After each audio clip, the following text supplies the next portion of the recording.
Hello, everyone, and welcome to YouTube Mall Builders Thursday Night General Hangout. Thursday's Hangouts are for the general discussion on mall railroading that we all can set a topic to discuss for tonight. We'll probably wind up with several different topics for the night. But my name is Johnny Reb. I'm from Southeast Rails. Thursday's Hangouts are the proud sponsor of the YouTubeMallBuilders.com website, the e-magazine, YouTube Mall Builders live show, and the Tuesday night presentations. For all information, you can go to YouTubeMallBuilders.com.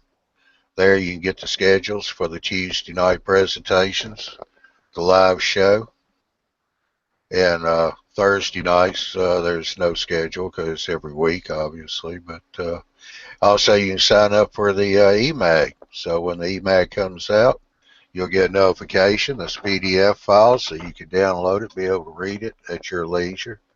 JD and his crew does a great job on the magazine.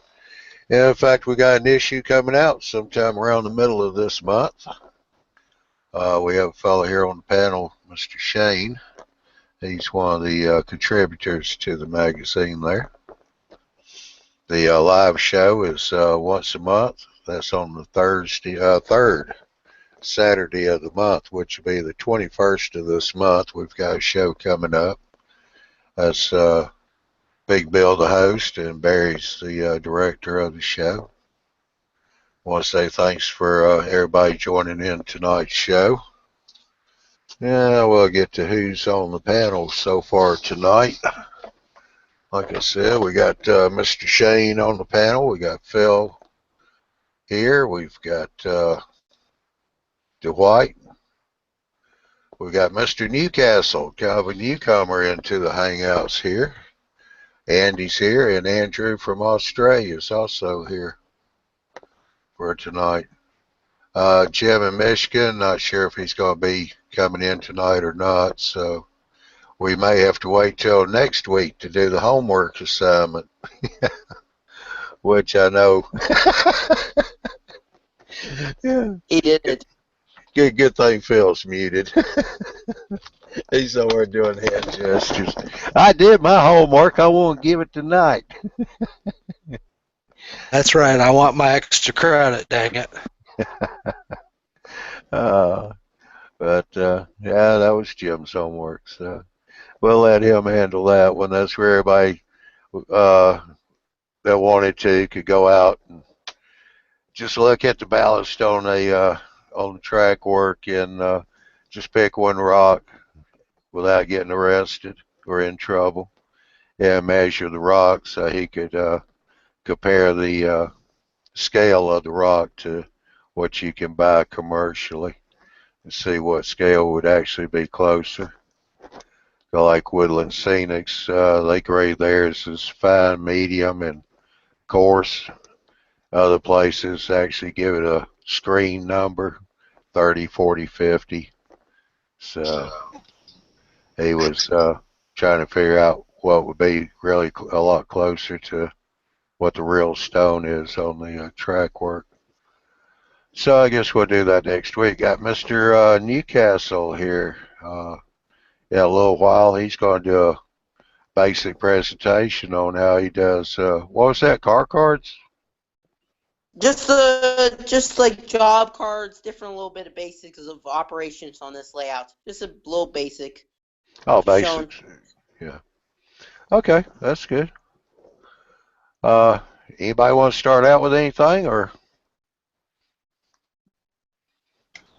So who's helping pay my bail money for the trouble I got into over that ballast rock's what I want to know.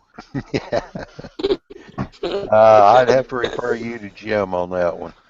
Yep. You got to be sneaky and not get caught. I was sneaky. I did my homework like a good boy, but the dog ate it. Yeah, I want to know, I'm going to start experimenting weathering some wagons. What colour pan pastels do you use?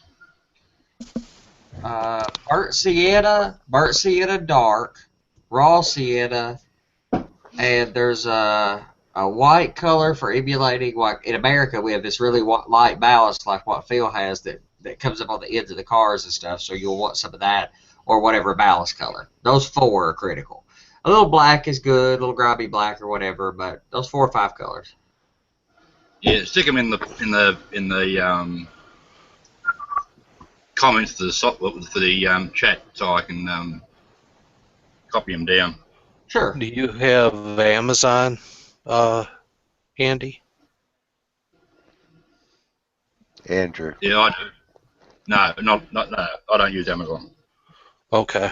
I'll say because they sell an actual detailing kit that comes with 7 colors, and it has a model railroad on the outside, and that's what they're producing it for now.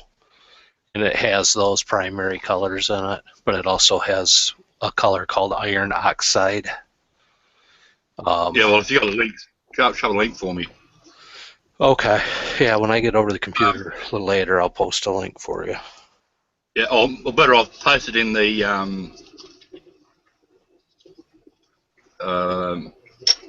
get my brain in the gear. In the YouTube Model Builders channel as a post, and people can add comments to it and add others to it. That way we can get an idea of what everyone else is doing. Okay. Yeah. Good thing y'all talk about that, 'cause I forgot to turn my Q&A on. Oh. Senior moment. Yeah, y'all talk about comments, because I have to have the Q&A on, so I can't see what y'all are posting up there. Anyway, hi, Curtis. Glad to see you can make it in on the Q&A. See, we got quite a few Q&A viewers right now, so if y'all have questions, please post them up, and be glad to ask them. See if we can't get you an answer for them. But Andrew, Yes.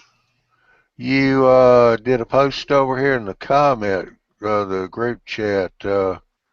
Remember to mention Friday night Aussie Hangout. Yeah, Friday night, Sunday, and Sunday night, I'm trying to get a group of people together to do a regular hangout at about 9 p.m. Australian Eastern Standard Time. Okay. I'll post a link later, and I've got to use the same link every week so they can bookmark it and pop in. Yeah.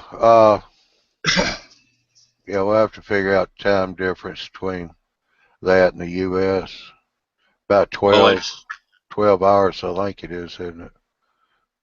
Yeah, it'll be 9 hours from now. Yeah, 'cause I got 10:08 Eastern time, so. Yeah, so wherever they are now, it's 9 hours from now because it's Friday in Australia now. Yeah, you got what, noon, about 10 after 12 Friday? Yeah, about that, yeah. Yeah. The reason being, a lot of guys, when this show's on, are at work. It's the middle of the day here. Yeah. So I'm just trying to get a group going on a Friday or a Sunday night just to see how we go. Yeah. Yeah, we've talked with Glenn about trying to work out something to have something here in the YouTube Mall Builders too for the guys. Australia, Europe, or whatever. Yeah, get some interest going. You see, I'm lucky I'm retired, so I could be here in the middle of the day, but a lot of guys, yeah. Oh, yeah. I don't know if that's being so lucky or not, but yeah. Well, I'll tell you what. Why don't we just go ahead and we'll let Mr. Newcastle do his basic operations on his railroad, how he does it. Bill, the track planner, did operations on his last show, so. And let me get over the lift. I'm gonna go lift the lift. This is just a little basics. It's modeling Pennsylvania, pretty much Newcastle and Conway. It's like Conway Yard. Most Pennsylvania Railroad guys will know that at once, though. It's where the first hump yard actually was. Big hump yard. Don't have the room to model that.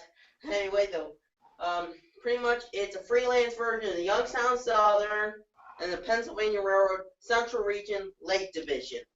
And the two railroads interchange on my layout at Conway into New Galley. I always say that town wrong. Darn. I always say that. I can never say it.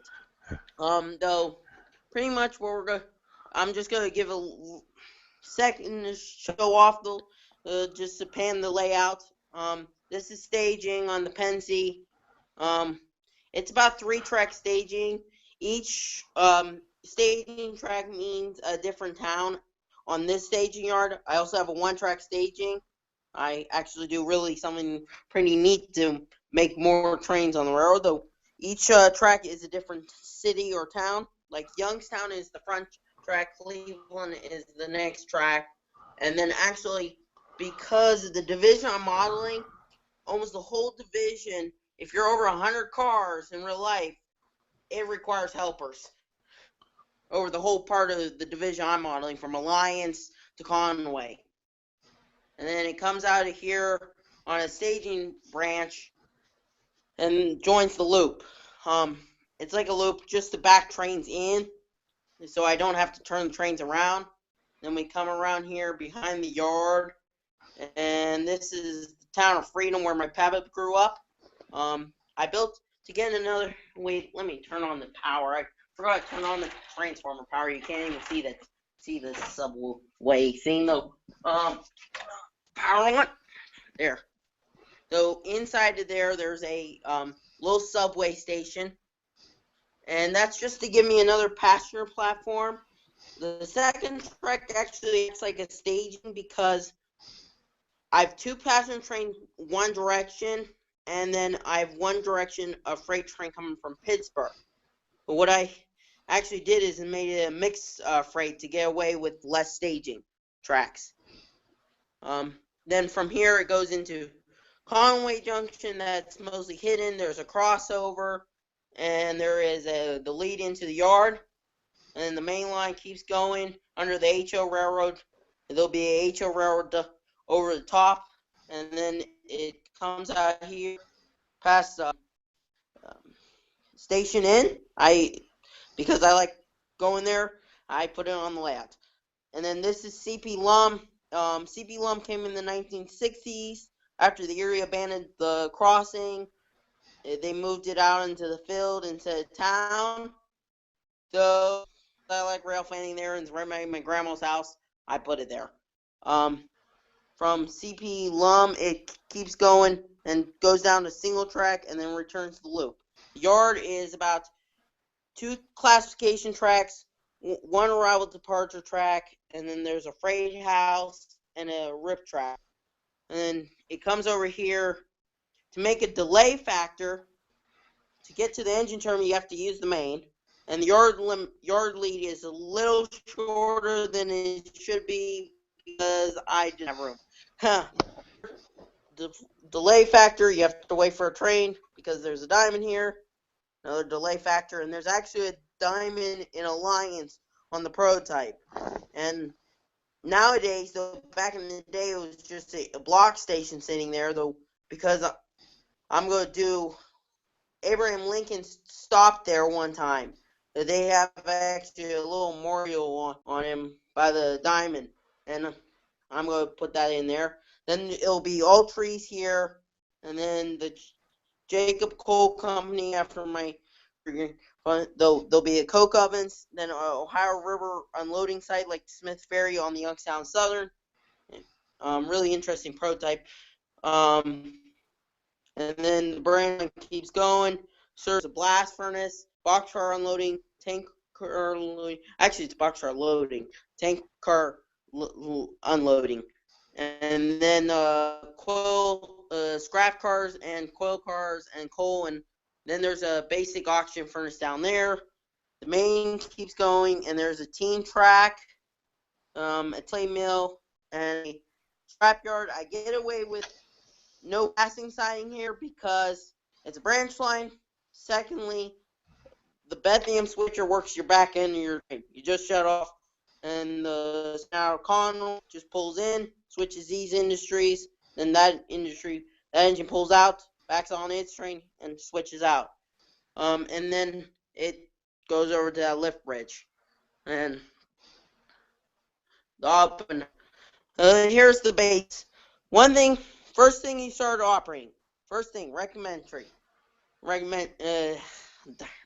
So Jacob Coal Company put signs in each town, south and north, and then the track plan on the town spots there is in the industry, Jacob Coal Company, and there's another one here, Lump Tower, and there's a couple here.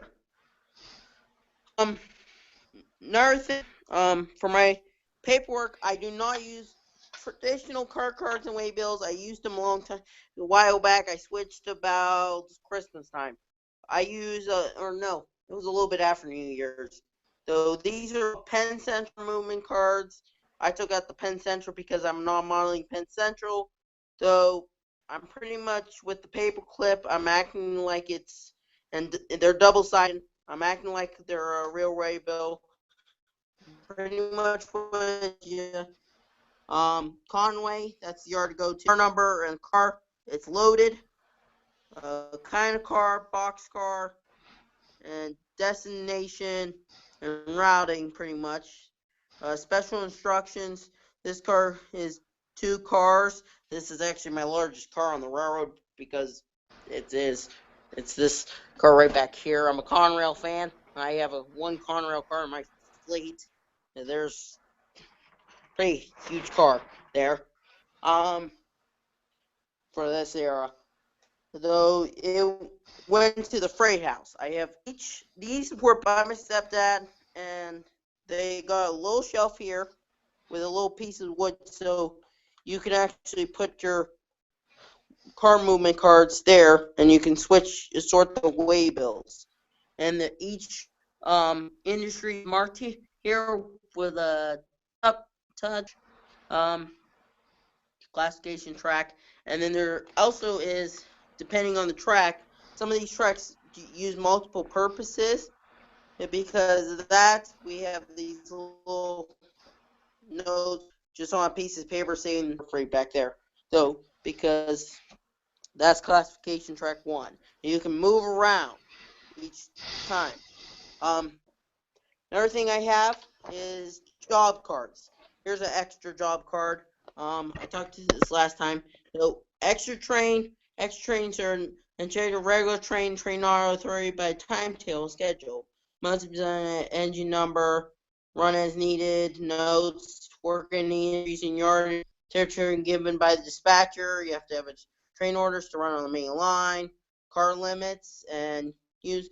You can have the plan in your mind, though you need a way to get your mind to your operator.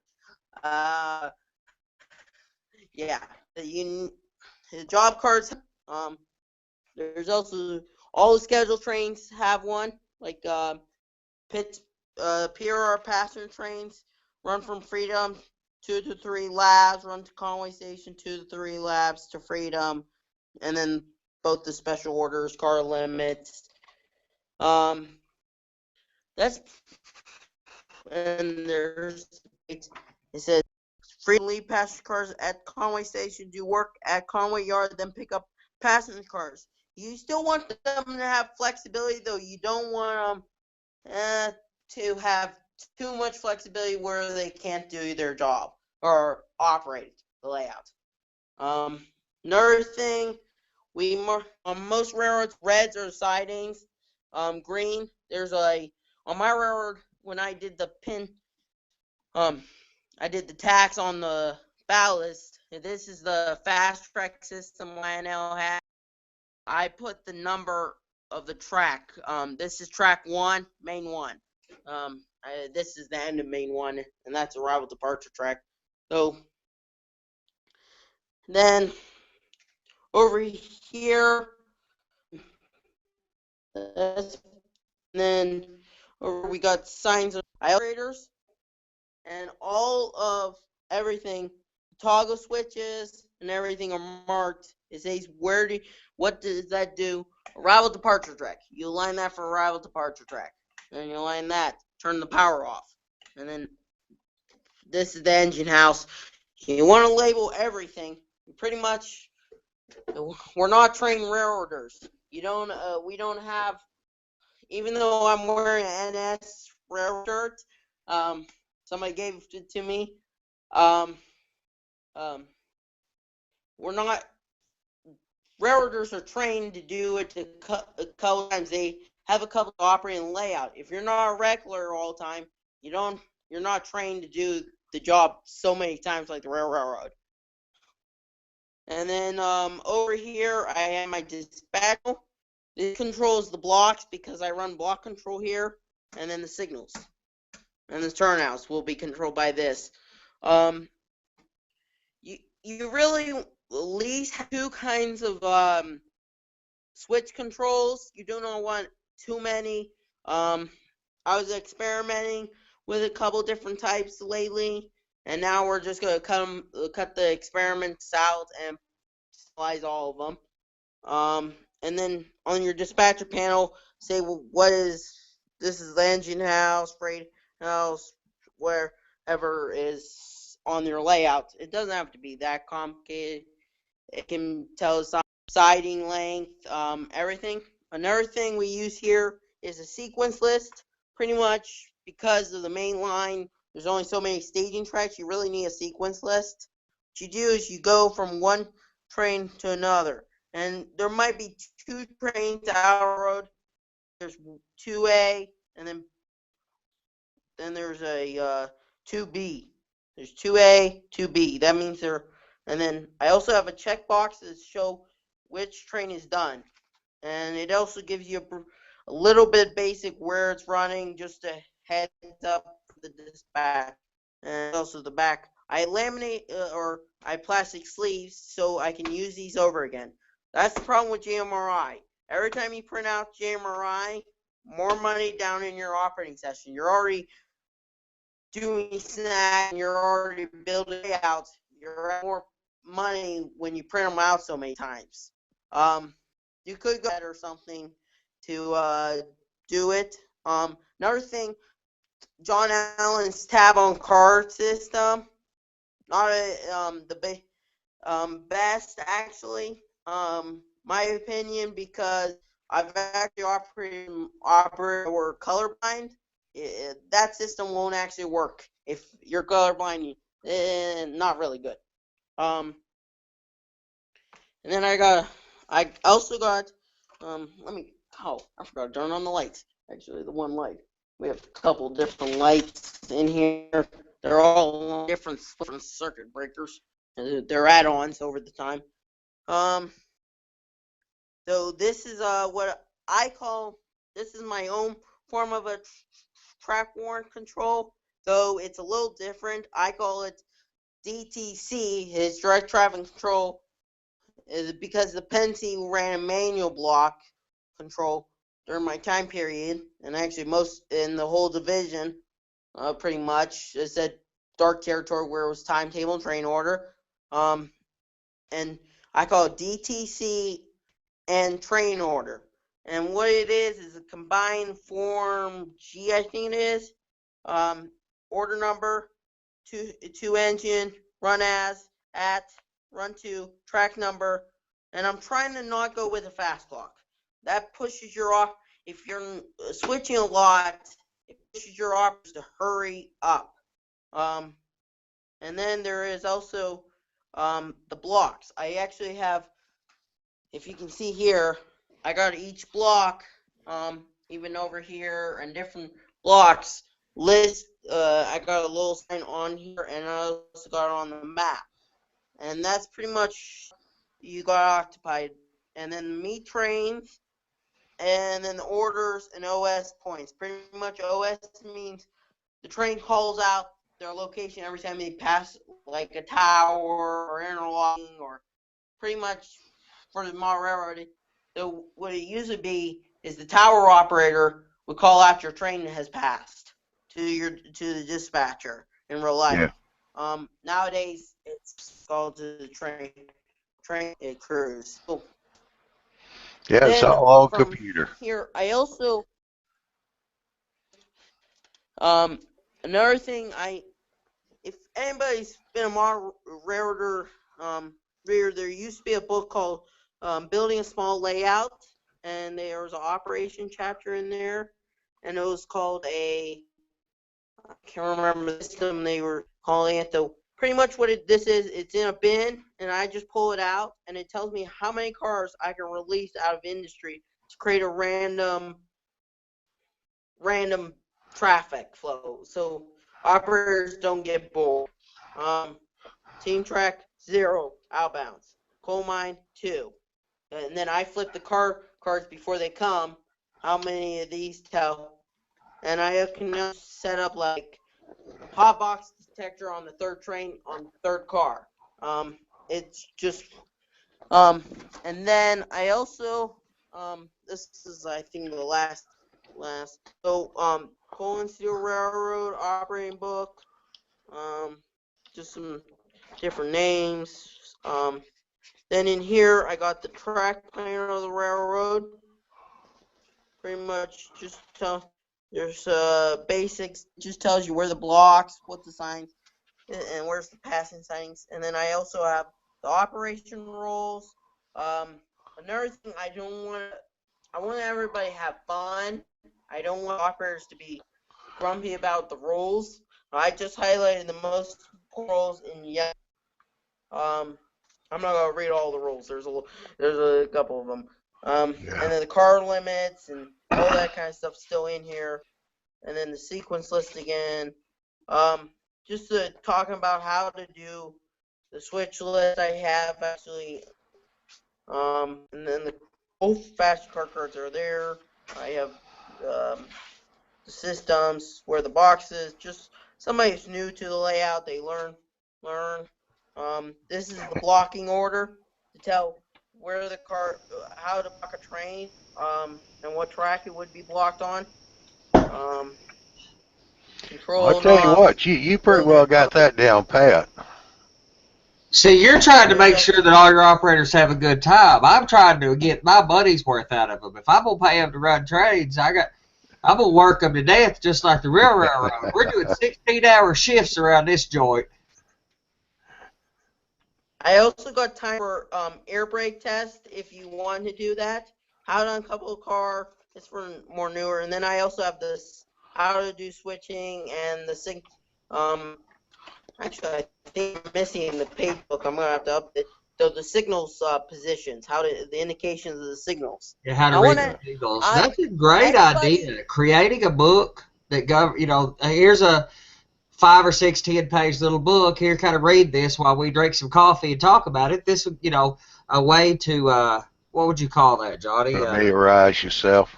Yeah. Just I was trying to think of what in business you would have a name for that kind of thing. It's just Orientation.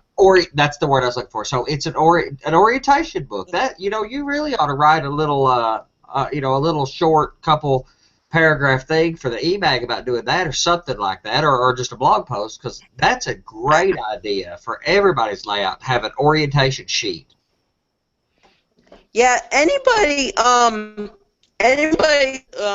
to have an operating session, model rail radio, I'm going back to the broadcast programs, on, I think it's called Full Cycle, the episode, Lionel Strang talks about how he hosted his operating sessions. Anybody's going to host an operating session, I would recommend going back to that episode. I think it's like 43 or something, and it pretty much I adopted his goals a little bit, and I've had no complaints of being bored in my operating sessions or being not fun.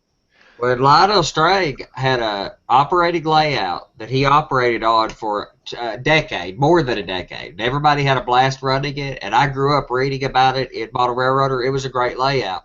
So I listen to Model Rail Radio as well, and he's had and a Modeler's Life, which is his new podcast. He's talked a lot about the things Yeah. of operation, and he really does do what you're doing and focus on having a good time. I'm really serious, and maybe to a fault, but there's a balance, having fun versus moving freight. And you have to be able to have fun and still move freight. Yeah, I would agree that during my operating sessions, I want to have operator. Another thing, you don't want your operator sitting around. You want them operating. You want to more. It depends on how many trains you run. You want to invite the operators. I do not like that Grimes line layout. It's one train a session, operating session. I would rather have 3 or 4, and the operators have fun running a couple different trains. Well, I like the Newcastle. interaction. Keep them busy. Yeah, Newcastle. Newcastle. Yeah. I got a couple of questions Yeah. for you in the Q&A. This is from Curtis. Okay. He says, Newcastle, do you think you will ever go to 2-rail? I don't know. Maybe on a future layout though. I got HO2 rail, and I'm part of a club that's 3 rail. I'm probably NHO. I'm actually the founder of it. I'm actually trying to set up its operating schematic right now upstairs on the computer. It's in Canfield, Ohio, Saturdays 10 to 2, though probably not. There's less product out there in the market, so I've looked at in 2-rail. There is a huge 2-rail O-scale layout called the Youngstown Railroad Club. Anybody's in is near my club. We're actually actually we're the next exit over. So yeah. That's a big layout. Youngstown is a big layout, and there are products coming out in 2-rail O scale, but it's not going to compete with the 3-rail high rail stuff. But it has grown to where HON high rail, and then O scale 2-rail is like right behind high rail availability. It's just you have to have so much space. 3-rail O scale will turn around in a couple feet. 2-rail O scale requires 8 feet. So. And this layout's anyway, actually, like pretty much most of my rolling stock's 027. Well, you could convert all your rolling stock. You could put 2-rail trucks on them. Yeah, I could. I've built it. It's just another idea in the future. You're always thinking of layouts you want in the future. Though these are my 2 favorite prototypes, and it's going to be a while till I tear this thing down. I got one more question for you, Newcastle, and then we're going to let somebody else do some talking for a while. How long does the op session run, and with how many people? Because my aisles are about the standards for 2 people back to back, it's about me and then 2 other guys. It can go down to 2 others and down to 1, and actually we've actually never finished all the trains. Sessions at least last 3 to 4, though I give it to if the operators want to leave. I can go all the way down to 2 operators. That's another thing. I build in how many. My operating layout can go down crews. I don't have to have so many people. Yeah. Though Okay. it's pretty much actually it's designed to, in the wintertime I stay up pretty late. It's designed to keep me up till 4 in the morning. Okay, I never heard anybody designing the railroad to keep them up. So, but that was good, Newcastle. I appreciate that. I'm sure everybody found that rather interesting on how you do ops on your railroad. Professor, how you doing? Yeah. He's got a comment up here. O2 rail needs so much space equals obviously not seeing the Chicago fork.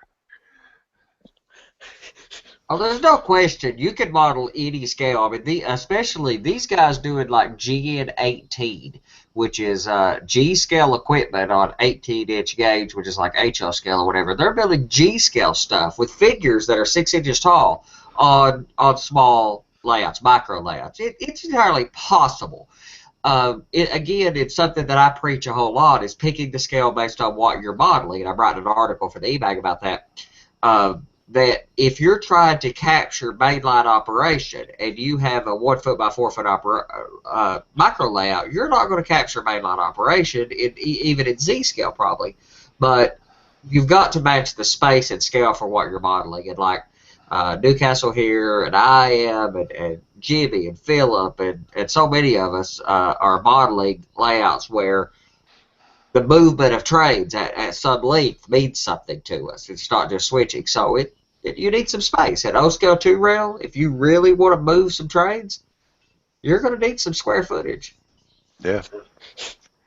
Actually, I've actually been in the controls of that 2 rail, Youngstown Railroad Club, up in the controls. I'm also part of my local division here, and some of the members are there are Division 1. Our division's members. I've actually been up there controlling those 2 rail trains. Yeah. Where you working on? Shane hadn't been on the panel for a while, and Guy had a question or two for Shane if you got time. Yep, go ahead. What are you working on first off? I'm going to present you to. Right now I'm working on this is project stuff for one of my more constant customers to say. I've got a 5-unit set, 2 A's and 3 B's. All of them, well, the 3 B's will all get sound, and then the 2 A's will both get custom lighting with the Mars light up over the top of the nose. Awesome. And then what I'll do is equip 2 of them with E-unit prime movers, and then 1 with just the single 567. And what the E-unit does is makes up for the A units that will not have a sound decoder. Yep. And then they're version 4s, so I have the computer programmer here just off the camera here. But it allows me to modify and edit and build my own files. So what I'm going to do is I'm going to offset each prime mover with a startup delay. So each prime mover will start up one after another. So it actually sounds like they're walking the entire set of locomotives, turning them all on. Oh, all right, that'll be good. Yeah, that's awesome. Could you show that little programmer? I've looked at it online a couple times, and that's the lock sound programmer. Okay.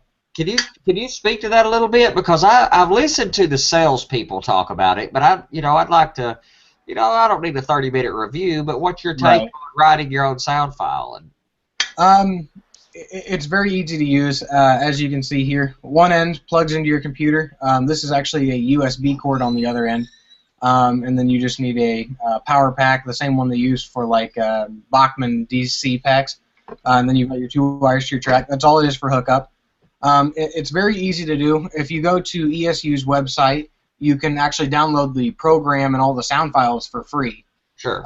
The programmer itself is about $200 depending on where you go and where you buy it. But it allows you to do anything inside the version 4 set. Now, on select decoders, which is the step down, it allows you can rewrite the entire file. So if I bought an Alco decoder and I wanted a Steam file, I could write a Steam file into that decoder.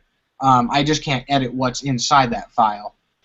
But with the version 4s, which is what I have in these and in most of my units, it allows me to pull different bells and whistles. So they're constantly putting out new files, and every now and then they'll put out a brand new bell or a brand new horn or something that comes into their library pack, and I can pull it from, say they put it on an MP15, but I want to put it on a GP38 file that I have. I can take that one little piece, put it in my computer library, then put my GP38 up here, and then write the new piece in. And it allows you to do a lot more than that. I've seen one of the guys I buy all my decoder stuff from, Brian at Streamline Backshop. I've seen him do Christmas cars. You can write anything you want in these version 4s. I've done a boxcar, a Dwight D. Eisenhower Microtrains in-scale boxcar with Hail to the Chief. Awesome. So if I Hail to the Chief as it goes around. I've seen Brian do Christmas cars, Halloween cars. birthday cars. I mean, you name it. You can put whatever you want in here. If you wanted to do, an AC/DC or an Ozzy Osbourne or whatever, whatever you want to be put in here. I've done presidential cars. I've done another music car. I can't remember what it was. I've done in the dining car of a California Zephyr car. I've made it to where whenever the train takes off, the departure announcements will play through. So they'll actually go through all the station stops and whatnot and talk about the options of food on board and whatnot. A nice little 30-second spiel as the train takes off. But you can do pretty much anything you want with these version 4s.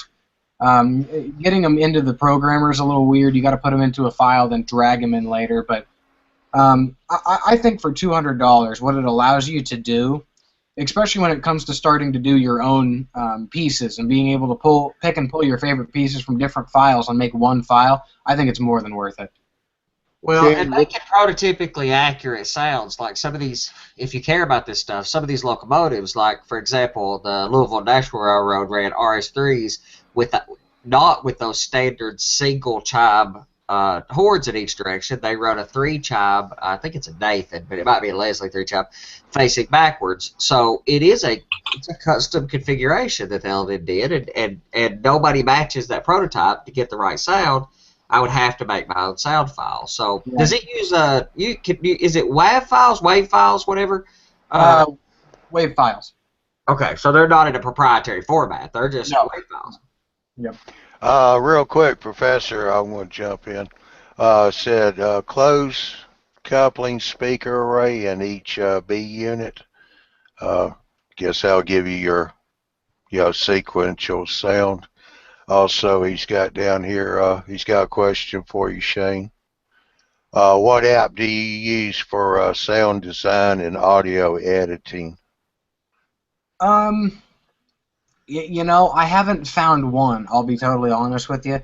I've bounced between a couple of them, but I haven't done a whole lot of, to say, like horn building. And the trick to horn building versus just doing a music car is a music car. You just take that one loop of music and you put it in. It's done. You trim up the ends a little bit to what you want, but after that, that's all you need out of it. Where doing a horn's a little bit more complicated because you have to have that sequence of the air coming into the air horn or whistle, and then you've got to find that loop. And the thing about it is, I'm sure we've all heard, if you listen to audio files for a long time, you'll hear it. There's some that do really good jobs about finding where the waves on the audio file all line up, and you don't hear the loop. It just sounds like a continuous horn. Where there's other ones where you hear the pitch kind of drop away, and then it starts over again, and you hear it drop over and over and over. And that's one of the tricky things about building these files, especially. I give a lot of credit to the guys that can build complete prime mover files and whatnot on these decoders. Like I said, I haven't done a whole lot of, to say horns or anything. Bells aren't that hard to do. It's just the bell loop. But the biggest thing about doing the horn is finding where the waves all line up to start the loop over again. And especially doing pieces. Yeah. What's the name of the programs that you're using? I don't. Not to put you on the spot. Right. Hang on. I gotta go to my big computer here. Audacity is a free little program for audio editing. Free, simple. It's really lightweight. It's not feature rich. It doesn't do a lot. If you're looking for something really complicated, I like Logic on Macintosh pretty well. But for free. For freeware, Audacity runs on Windows, Linux, or Mac, and it's pretty capable if all you're doing, like he's saying, is clipping the ends off and making a loop. Right now I'm using, I think it's a trial version actually, it's Visual MP3 Splitter. It's just one I found online to trim up the ends right now. At some point I will break down and start doing more horns because I have a lot of audio recordings. From getting to go up close to locomotives and record the bell and the horn, and it's stuff I'd like to be able to feature, but I haven't quite gotten around to doing that yet. Well, try Audacity. It's free, and if all you want to do is clip the ends off from it, Audacity will do the job. If you're wanting to do effects, like putting compression on them to affect the sound quality, you might need something more feature-rich. But if all you want to clip, Audacity's free, and, well, it's free. Beat that, so. So... But right now I've got all three of the decoders in. The biggest thing about doing these ESU decoders, especially because I buy mine, I talk to Brian a lot, so I buy all mine program ready. So when I get them, they've got like a small lawnmower motor and a single chime horn that's on it. And it's what they call their ready-to-program decoders. So I know these two here have been set for the E unit, so I need to program this one up here. But I really like it. One of the big things, I'd have to transition over to the big computer, and I'll try and do a video on the channel maybe sometime of it. But one of the big things about having the ESU decoder is I have all the everything's right in front of me on tabs. So if you go into the programmer and you break it down, you can see in certain tabs there's all your speed settings, all your sound settings, and everything's on slider bars. So there's no more having to flip through a manual and find the CV and then look for the value and whatnot. It's all right there on slider bars. All your speed charts are actually graphs, so you have a visual of your speed chart. I really like the program. I think it helps, especially when it comes to setting up decoders, especially when you're doing multiple of the same decoder to go with each other. Like these, I'll be able to put all three files window to window to window and be able to look at all the settings at once and not have to sit there and go back and CV check this one, then go over to that one and set it, and then, oh, what did I make this one? So, like I said, I think for the $200 it's worth it. There's a lot more you can do with it once you start getting more in-depth with actually building files and whatnot, but I think with it being able to customize things, it's a really great tool to have. Well, and being able to copy the configuration. So you could build out a configuration for one of those F units, export that configuration, load it on the other four, and call it a day. And and it's similar to what JMRI lets you do in the flexibility of doing it graphically. And JMRI has advanced on its ESU support, but to really get down and dirty with the sound files, you've got to do it in the ESU app. And some people condemn ESU for saying that you've got to have all that stuff. You do not, absolutely do not have to have that program or whatever. It's a total add-on capability that you can't get with a Soundtrax or a TCS or anything else, but it's not required. You can buy the decoder just like you could from anybody else and plug it in and call it a day. But with a low sound, you have all these, or low sound, you can have all these additional capabilities.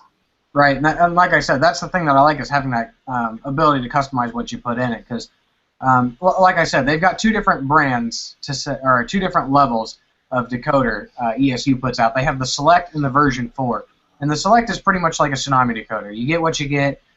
You get 1 or 2 bell options. You get 16 different horn or whistle options, a couple of brake squeal options. But after that, everything that's on the decoder is on the decoder. Where this, I can upload. I've built my own radio chatter stuff for these. There's just a lot more you can put into it, and it's really nice, especially when you start getting to layout specific points. You can start adding radio chatter. Go outside, put a radio on one end of an audio recorder, and you stand on the other end of that radio. And you can start adding in location specific radio chatter. Absolutely, and defect detectors with the mile markers for where you are modeling, etc. Yep. I'm standardizing on the lock sound decoder, even ripping the decoders out of my Broadway Limited locomotives, which have good decoders and pretty doggone good sound in them. And I'm going to rip them out and put lock sound in them, just so that I can have it standard across everything in my fleet. Right. I give you a deal. It's a good decoder. I love it. Ever since I was introduced to ESU, it was about 2 and something years back or so, and ever since then, it's all I recommend. The files that they've got a kid, a real young guy, making all these files at ESU, all the new ones they put out, but every single one since about the GEVO file, what was it, about 3 or 4 years back, have just been rock solid. I mean, they put out a Fairbanks Morris 6-cylinder prime mover file that actually has a fail start. So every now and then the prime mover will fail to start and then restart the sequence just like the real thing would, and it just blows my mind what this guy can do. Yeah, I've listened to his on Trainmaster TV a few times too, and he was talking like every 10 times, one of the times it will randomly not start, and when you go to start it again, it will successfully start. He's doing some unbelievable recordings. Oh, yeah. Professor's got up here. remember that the vast majority of modelers can't be bothered getting down and dirty at the programming audio level. The select's limited options were a direct response that to that the market demanded. Yeah. He's also got another little tidbit here. Gee, anyone else having a significant dropout this evening? 3-second dropouts every 15, 20 seconds. Yeah, I'm not doing it here. I would say it's the Pacific Ocean that's causing you those problems, Brock. It's a pretty good ways down there, brother. And he's right. The Select is a great decoder for a whole lot of people who just want something that plugs into the NMRA socket and call it a day. And most modelers don't want to get down and dirty with a whole lot of things. You know, me, I take the lazy way out on everything. You know, snap track and whatever. You know, but there are a lot of us modelers that get very serious about a lot of things, headland track and various other things like I do. And at this day and age, you've got a lot of people like Shane here, you know, relatively young modelers that are coming up that grew up in the technology age, and their idea of getting down and dirty with some sound files is, you know, just right in their purview. You know, it's just right along with their natural association with technology. That's why a lot of people say, I want to stay away from computers and all this stuff, and car carts and waybills and blah, blah, blah. And that's fine. I get it. I understand it. But there's so many people that are coming into the hobby right now that have a very, that are already inundated with technology. So doing it on an, you know, on an iPhone or whatever is already right within their purview. Anyway, I'm not having a dropout, so it must be just local for the professor. Yeah, because you guys have to share that Pacific Ocean truck. So, Andrew, you might be taking it all from him. I was thinking of the professor's comment there. You know, we all agreed one night that most people will probably just use the bell, the horn, maybe a brake squeal, this and that's the limit of it. But on the other side of the coin, if you want to further your interest in such things, the fact that they're making it available is very important. Some people want to get down and dirty. Not everybody wants to stay real simple or anything. And I like the fact that they're offering another alternative. If you want to further your hobby from the computer standpoint or the sound file standpoint. And I agree with you, Andy. Audacity is awesome for such a cheap, simple thing to use. I've used it many times. You can't do a lot with it, but what you can do is free and it's quick. Yep. If all you want to do is clip files or whatever. And also what Shane's talking about here, actually editing the audio files, a lot of that stuff is really, really straightforward with that programmer and ESU software. Now, if you want to go out and strap locomotives to the side of an RS3 and not get arrested for doing so, but if you could go out and get sound, some of that can get really complicated. But just the basics of downloading the file from their website and ripping a decoder out of a GP38 and selling it to somebody and sticking it in a steam locomotive because you've changed eras is flexibility that's awesome. Yeah, I got a comment here for you, Andy. Andy. 16,000 air mile flight time for packet, Andy. Yep. Smiley face. Yeah. Granted, you shouldn't be having that kind of problem down there, but it is a ways down there. That carrier pigeon's really got to fly his butt off to get Google to you.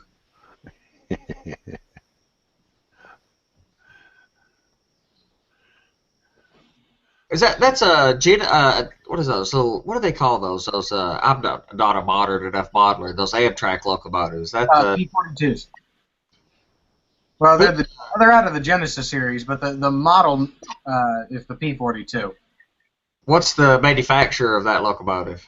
These are both Katos. This is the Kato Special Run. This was the Veterans unit that they did for Amtrak when they were doing the Veterans Awareness. Gorgeous. Yeah, it's gorgeous. Yeah, that paint scheme is awesome. And then this one is the Phase 4 Heritage. Yeah. But this is what heads my Superliner train, and these are both equipped with a version 4 as well. But this one's actually set up with HEP because the file that they made didn't have HEP, so I rebuilt this one with only 6 notches. And then when this one fires up, it automatically notches up to 6, and then stays at 6 the entire time while it runs. And then this one runs through normal notching when it runs, just like the actual thing. Have you seen on Trademasters TV, the guy from Locksound did that series on the Mike Confalone decoder that does the Mike Confalone style, which has a lot of how I have to operate. This is about railroading. I want locomotives creeping at 10 miles an hour, but screaming with sound file, like they're running everything they got. So notch 8 at 10 miles an hour. And they done, Mike Confalone had been doing some of that custom programming, and they have got a decoder configuration file that matches that config, so you could hit like F7 and force the locomotive all the way to notch 8, regardless of what speed you're going, or all the way down to idle. So you could be cruising downgrade at whatever, and it'll idle the locomotive. That is first class, and there's no other decoder I know of that can. I don't know how you can do that with a Soundtrax or a TCS. Well, I will say, until recently, I know TCS and their Wow Sound diesel that they put out, they have this feature, but before TCS put theirs out, ESU was the only company to offer manual and automatic notching out of the same decoder. And it's one of the other reasons I absolutely love their diesel files. Is one of the things about Soundtrax is you have to pick. You either get manual or you get automatic, and you can take off in manual, but the notchings won't go up. Yeah. And that was one of the big turnoffs for me is because I'm very much about when I'm filming, I want my stuff to be as accurate possible. I'm actually working on some GP15s right now with the ESU decoder in it. Yep. For that exact reason, is having that notching up to about notch 4 and then backing off once it gets coasting in a switching scenario. Yeah. Or notch 5 or whatever you run up to. So that's one of the other things. I mean, we could sit here and go on all night about how just stunning these ESU decoders are. Between lighting functions, the extremely slow motor control, I can get these in-scale units to crawl, and I know that's very hard to do in in-scale. I know they're getting better about it, but it's still very hard to do in in-scale. There's a lot you can say about these ESU decoders. Yeah, the motor control, they set, again, on that video, on one of those videos on Trademaster TV, he set it to speed step 1, and it would do like one segment of sectional track, whatever that would be, a foot, 10 inches or whatever, and it would have took that locomotive 10 minutes to travel that foot. Oh, yeah. It was unbelievable how much they have taken back EMF to take to their advantage. Their motor, I mean, we all talk about their sound file stuff, but their motor control is exceptional. Now, don't get me wrong, TCS has some good stuff. And up until here recently, and maybe even still, TCS is ahead on steam sound. Loc sound is coming up in that area, but in diesels, I think Loc sound has a runaway. Oh, yeah.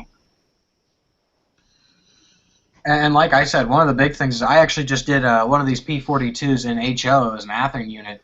And the lighting effects, we redid all the bulbs to LEDs and then did lighting in both the marker reverse lights and then both the ditch lights. And that's one of my other favorite things about these decoders is between how great the lighting outputs or the lighting effects are and then how customizable those lighting effects are through the programmer.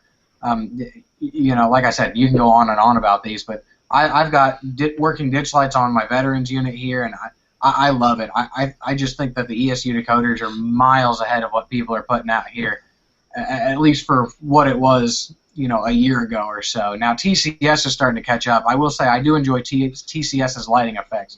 I think they're superb. Yeah, and their Steam files, their Steam sound files are really good at TCS, so there's some really good arguments out there, but the flexibility of Loc sound, and the fact that you can use their accessory outputs for absolutely anything. If you wanted to put a remote uncoupler in your tender so you could uncouple with that, that's a trivial thing to connect to the accessory output of a Loc sound decoder. And they've got all these tertiary products like the passenger car lighting strip that has a decoder already built into the strip. Mm-hmm. I mean, provide it track power, double-sided tape it to the roof of a passenger car, and call it a day. And I'm just really impressed with their products. Yeah, I'm saying one of the I can't remember who it is. Somebody, one of the Australian fellas who has a YouTube channel. I've seen him. He's doing not in-scale, HO narrow gauge, and he's using these ESU decoders, but he's hooking the lighting functions up to motors. And he's actually got bells that swing and firemen that actually rotate when they're shoveling coal. Landrel. He calls it Animate FX with a number 8 in it. Yep.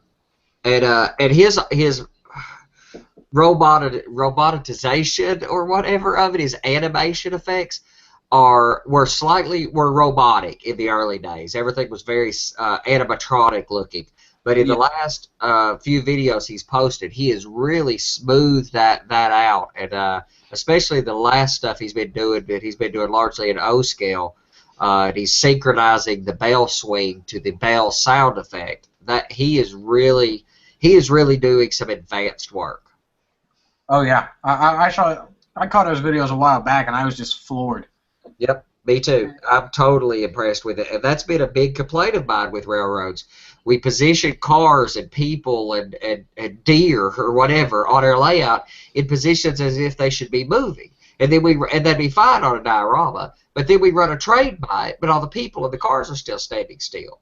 So I'm really fascinated with the Faller road system and interested in probably using that on my layout to have some more animation. And I've always tried to position cars and people to where they look like they should be standing still as they are, but that's hard to do on a full layout. You need some more things to move. Right.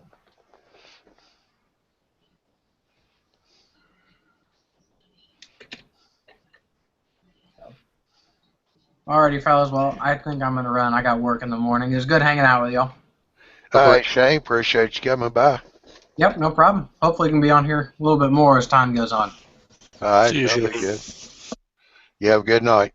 Yep, we'll catch y'all later. All right, bye. A note: the ringing bell function has been out on Lionel's legacy system for about a couple years. Yeah, there is some stuff in the high rail space. DCS, I think, is that system that has some fairly advanced technology in it. It's not high rail is not missing out on DCC. They are, there's stuff happening there too. Yeah, that's Lionel legacy that Lionel does, and MTH does DCS, and that's pretty much everybody else in TMC or something, or what Lionel came out originally with. What's the system? I forget. There's so many different control systems out there. You forget them. Yeah, the only downside I'd have to say is compatibility. One of the great things we have in the standard scale spaces, HO, 2 rail, N scale, etc., is that we have a standard with DCC. What are you doing to that track, Phil? Quit beating on it.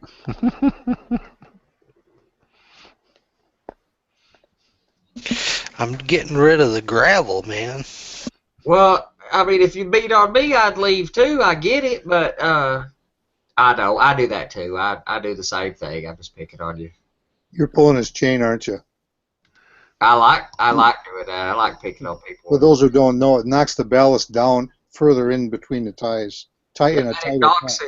Well, the biggest thing I find too is that it wants to set. I can't do it with my hand. It wants to set on that bottom web down there really bad, and knocking it kind of knocks it off that web.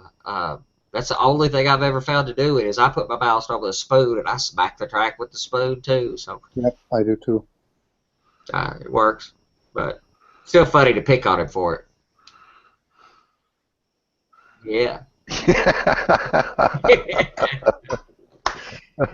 Big cheese eating grin. That was funny. Yeah, Phil and this Cheshire cat grin. Yeah, man. It's a good looking scene right there, though. It really looks deep looking from where your camera is, all the way across the layout right there. It's going to be a good spot to photograph once you get some. You have to move the camera over a little bit because the buildings be in the way, but that'll be a good photograph down that lake. You helped design it. I just stayed up and helped you spend your money. That's what we do around here is stay up too late and help each other spend our money. Yeah. By the way, can I borrow Graham? Yep, that should be in our mission statement somewhere about that. Helping you spend your money since 2014.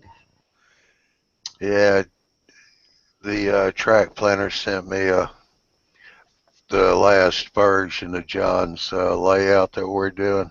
Yeah. Yeah, it's going to be 38 turnouts.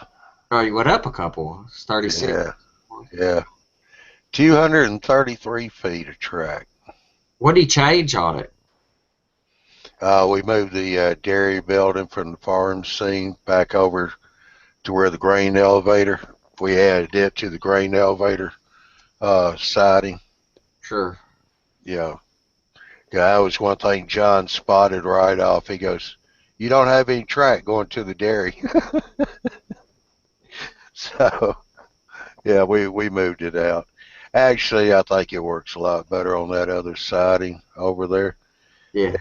Gave us a bigger farm scene because he ain't got a whole lot of scenery on the layout because he's more interested in switching and stuff. Well, that's one of the consequences. Narrow layouts, narrow shelf layouts let you get a lot more mainline run, a lot more operation, a lot more switching, but it's hard to have those big, impactful scenes. And Yeah. I'm a fan of narrow shelf layouts, but on one place on my layout, I'm building a really deep scene just so I can, you know. Yeah, that's what John's got. I mean, he's got one really main scene there, and that's because he and his parents have a small farm. His mother's got some horses, so yeah, he wanted to have his farm scene, typical house barn type thing. Got a couple of pastures, one for horses, one for the cows. And pretty much the rest of it's going to be switching industries. Yep. Yeah, he's got the grain elevator. He's got what is that? Williams Lumber Company. He's got that on there. He's got Medusa Coal cement factory there. Yeah, a couple of freight houses in different areas. A team track with a loading ramp. Yeah, I like a team track on layout. That's a really good industry to have. I like industries that will let you put multiple cars or multiple different car types to them. That's that gives you a lot more flexibility. It lets you have cars that your layout may be not large enough to have gondolas and flat cars and tank cars and stock cars and all these other things. Mine's not. I don't have all those industries, but having a team track would let me shove a couple flat cars with some tractors on them or something if I wanted to. Yeah. That's why I like interchange tracks so well. A team track's similar to an interchange track. It's very flexible. Yeah, he's got, since John does have one steam engine now, and he mostly had diesel engines, so he's got a diesel house, a 3-stall, and we'll have to find a single-stall steam engine house to put on there. Because Bill did put a track in there for him to have a steam engine go into a steam house. Now, there's a bunch of those on the market. BTS makes a really nice wood kit, but IHC back years and years ago made a little plastic one that would probably be fine for it. But yeah, I was looking on eBay. I found one that was pretty reasonable price. It was a wood engine house. Looked really nice. I think it was $35, $40, something like that. that sounds about right. BTS, and American Bottle Builders, and there's a few of those companies out there that make so many of these kits like I've built, these little houses and the water towers and the signal tower and stuff that I've built. They're all those little cheap wood kits. They don't have detail parts with them, etc.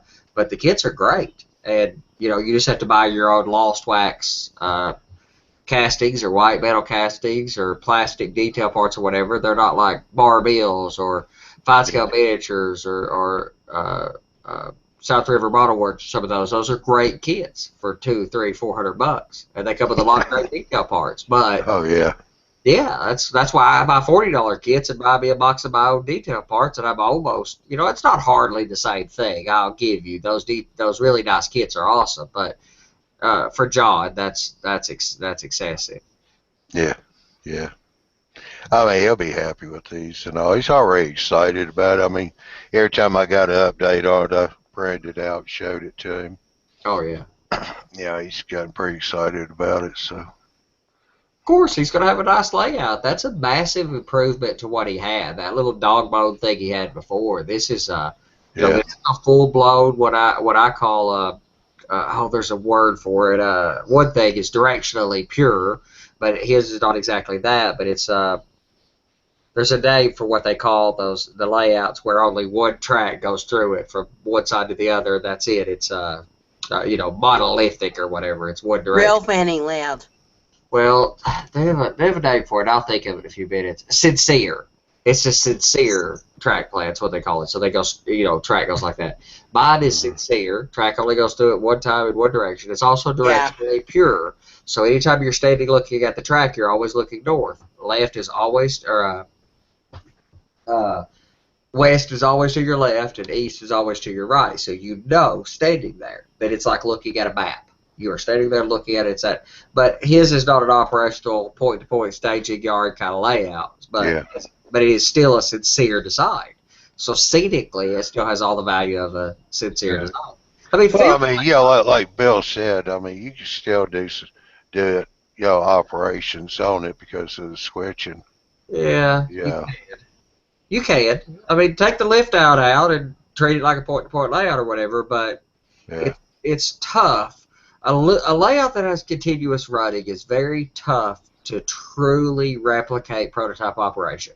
Well, yeah, but, you know, for John, it's not really prototypical, but... No, he just wants to shove some cars around. Yeah, he wants to be able to have one train running, either a freight or a passenger, and be able to switch a few cars, too, at the same time, so... Oh, yeah. When the train finally gets back around to the yard, he can pop the engine off or park that and pull out with a freight train and take off again and then switch the steam back to something else. Well, that's basically what I'm doing with my layout. My first module basically is a folded dog bone with a couple of sidings to switch into, and what I suppose you could call them two interchanges, one either end. Yep. So I can stick a module on either end if I want to, so I can then have a point-to-point. So it leaves, say, module A on the east end, heading west, goes into the module, middle module, goes around 3 or 4 times or whatever, and then when I'm ready for it, exit it off onto the west module. So you've got that time delay between when it leaves the east side and arrives on the west side. Yeah. And there's nothing against any way you design a layout. I don't want to sound like I'm coming down on or condemning any way you design a layout. It doesn't matter how you design a layout. If you're happy with it, if it's entertaining you, you're successful. But if you are a purist in the operational sense, then a point-to-point layout is much easier to really bring out that prototypical operation in. It's a lot harder to not cheat. If you have a loop layout, you're going to do things that are pseudo cheating in the prototype operation standpoint. But yeah, that's true. But if you have a small layout and you want trains to run for any distance, let them run continuous running, or if you want to get the rail fanning value, get continuous running is almost a requirement. And right now, my goal for this year is to get this continuous loop up on my layout.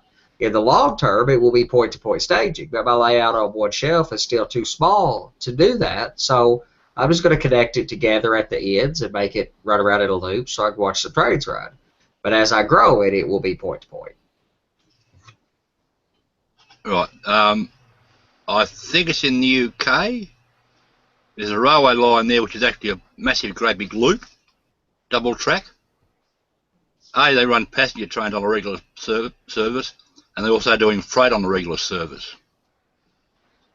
So one train will go clockwise around this massive big loop, it's 100 miles or so. Freight cars and dropping them off on sidings that are on that line, of the double line.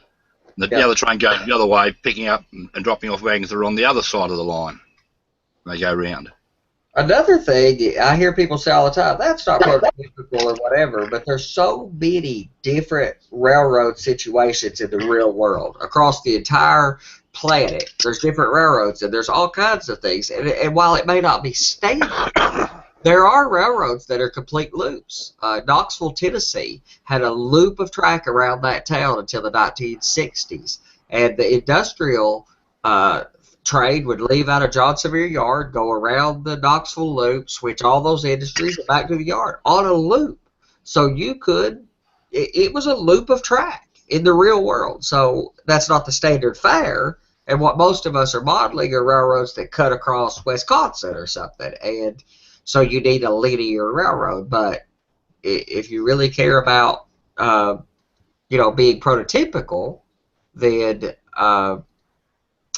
you can find a prototype example for about anything you want, really.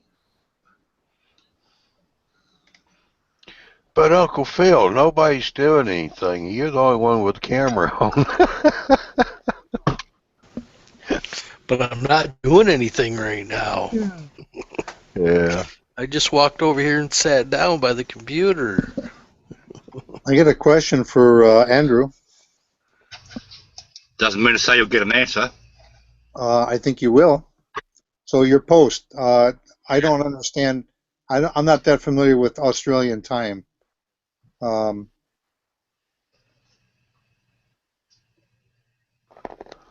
What time would that be for us?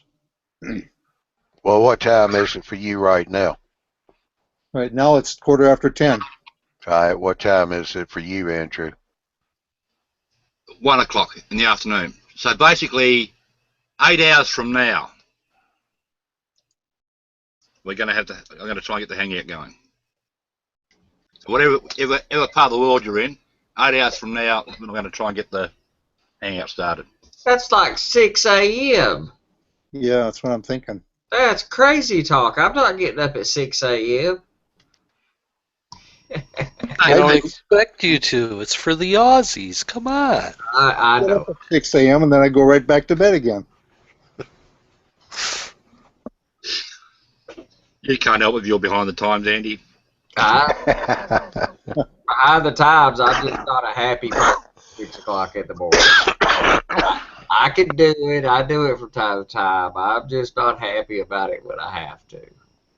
Yeah, for those that are interested, I posted a link on YouTube, Model Builders, with the time on it. Australian Eastern Standard Time. It's awesome that you're doing that, though, and bringing that unique set of modelers in that we don't have a good time for, under normal circumstances. And I've said numerous times, there are some really exceptional modelers down there. That, there's Andrew, too, but there's some really exceptional modelers down there. There's some really exceptional modelers in Britain, Germany, etc., that we're not getting exposed to in America enough. Okay. Is Greg going to be on there, too? Say again? Is Greg going to be there too? If he gets the message. I put the word out a few times. The very first one I run, no one turned up. But I've been sort of advertising it regularly now. Hopefully we can start getting some people in. Once we start getting some people in, then more and more people I think will join. Right. Dwight? Yes, sir. I don't know. I can't remember the name, and right now I'm not in my page. I'm logged into YouTube. But you can Google time zones. Yeah, I got that. I think there's one somewhere. It's up there in the very top 3 or 4. You have to check each one, but it actually go through the pages because I use it. It shows the world map, but it's the sun movement. Mm-hmm. So it actually shows you the time zones as the time progresses on, and that'll help you adjust your time. Mm-hmm. Thank you. Yeah, I've also got an app for that, of course. I got a Mac. I got an app for everything. Now, are you recording these Hangouts, Andrew, and then putting them on like your YouTube site or something? The first couple probably won't be recorded, just to see how we go. Right. And if enough people come in on a regular basis, then we could probably start recording them. Okay. And we'll play it by ear. Right. There won't be any set topic as far as I can tell at the moment. Unless one on the panel want to get a topic going, we'll just have a general chit-chat and talk about what we're doing and things like that. Oh, you're a copy of my show. Yeah. A successful format. Why change? Yeah, I did Learn from true. the master, you know? I don't know about the master part.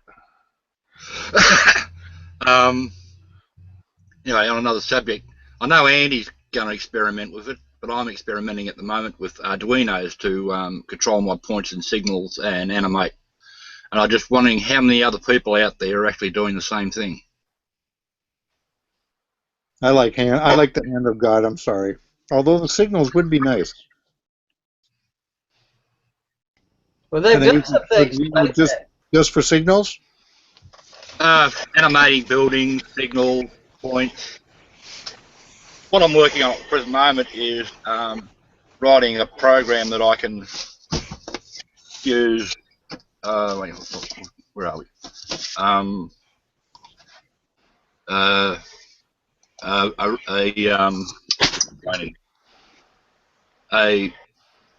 old TV remote.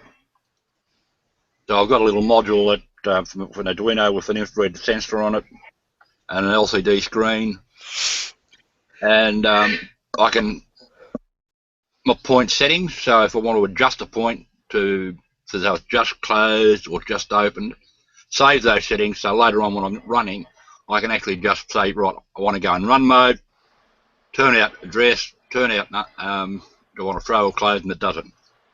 The other thing I'm experimenting at the present moment is to save having to use the remote to edit the settings for the actual individual turnouts. I can use a word processor and put the settings on an SD card, load the SD card into the Arduino, so when I fire it up, if it reads that there's an SD card in there, it says, okay, I've edited the file, put that into the EEPROM and run that. If there's no SIM card in the Arduino, it says, okay, it hasn't put a new SIM card in, let's run from what the settings were previously, which are now on the EEPROM. But Now, is this Arduino something that you actually put on your layout? They're under it. Yeah, this is the board minus the power cable, but that's it. That's all there is to it. It's the size of Right. I don't know. I mean, as a phone, so whatever. It's a small board. Yeah. It's got input-output pins that can be used. Now, not all of them can be used for input-output. Some of them are analog, some of them are digital, some of them are, there's some different functions there. However, and this looks really geeky, okay? I will give you that this looks like it's outside of what most of you want to do.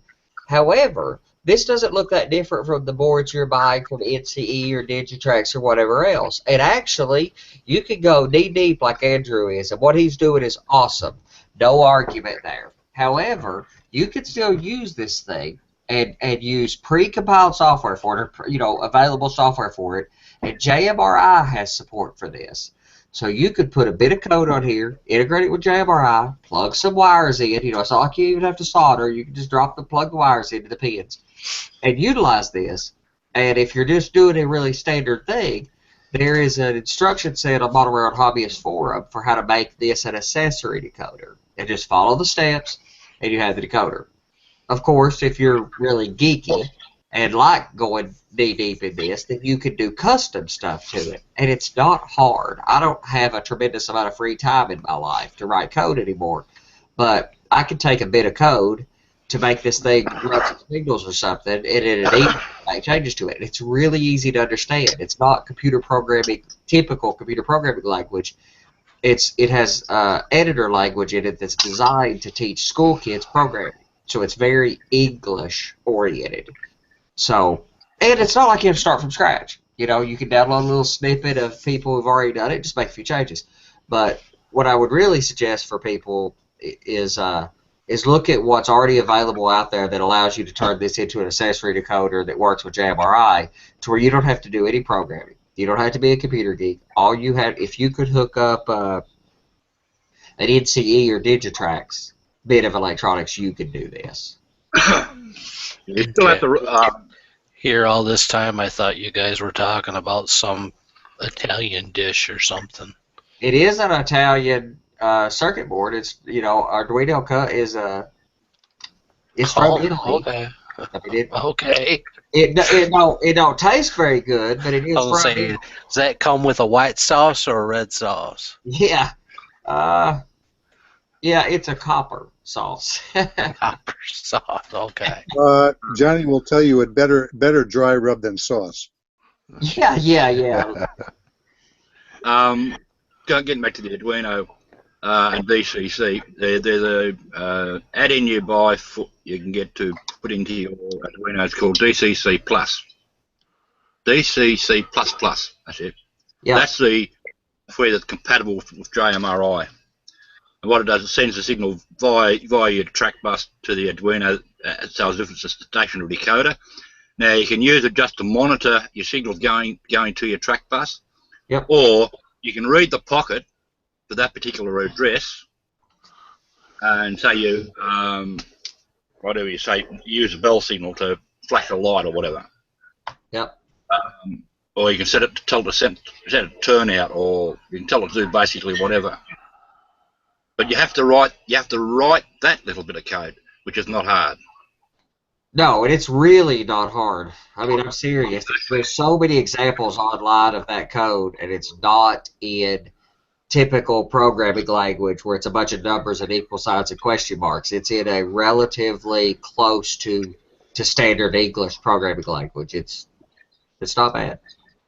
I can give you an example if it lets me do it.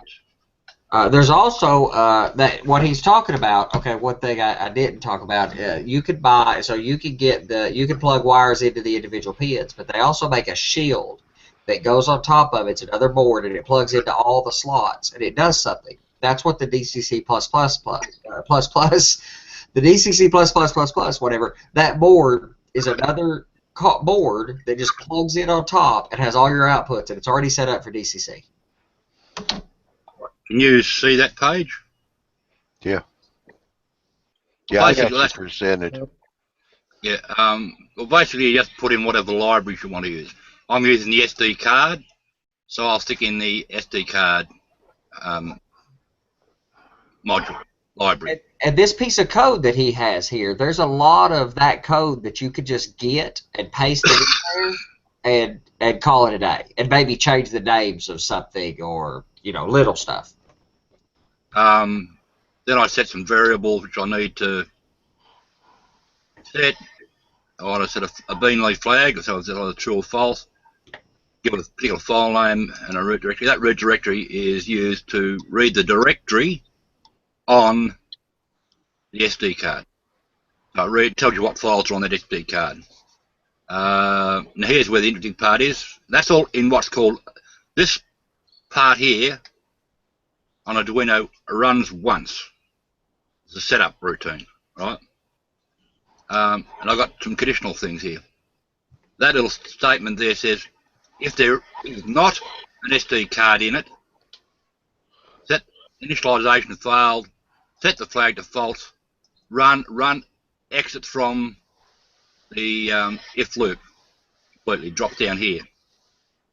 If there is an SD card here, right, it sets it to true, there is one, initializing done, reads the root directory, and then jumps out and then it just jumps into the main loop. And here's where the interesting part comes. Now this loop runs all the time. It just keeps going round and round and round and round and round in circles. And what I'm experimenting with at the moment is, if the edit flag is true, that I want to run that. Right, that's while there's a file there, or the turnout, read, set the string to that file name, write the data to EEPROM, which is down here somewhere. I have got to rewrite it. Wait a little while for it to catch up, print a couple of new lines on the screen, and then increase the variable by 1. Once it reaches the maximum number of burnouts I have set up here, right, it then drops out and just goes back to the loop again. But because the second time around the loop, this flag is now false, it skips that. It goes on to whatever I write down below in here. But see, what Andrew's doing is entirely custom. There isn't something that does what he wants. There's not something that takes an infrared remote and lets you control turnouts with it. He's having to write that from scratch, and it's awesome. I'm really impressed with what he's doing. But you don't have to do that. You can just download the code snippet from JMRI or the Model Railroad Hobbyist Forum, drop it on an Arduino, plug up the wires, and hook it to JMRI. And you could do that without having to invent the code or write the code. Now this is just the Arduino's IDE's programs monitor for monitoring stuff. You can see I've initialized the SD card. Yes, there is an SD card in there. So it's read all the files on the SD card. Right. Now I'm using these ones only, and I'm only reading 5 of them, so it reads it. And there's the numbers, 4 digits I've put into it. So it reads those as 4 separate values, and then copies them into the EEPROM. So in theory, if I take the SD card out, hit the reset button,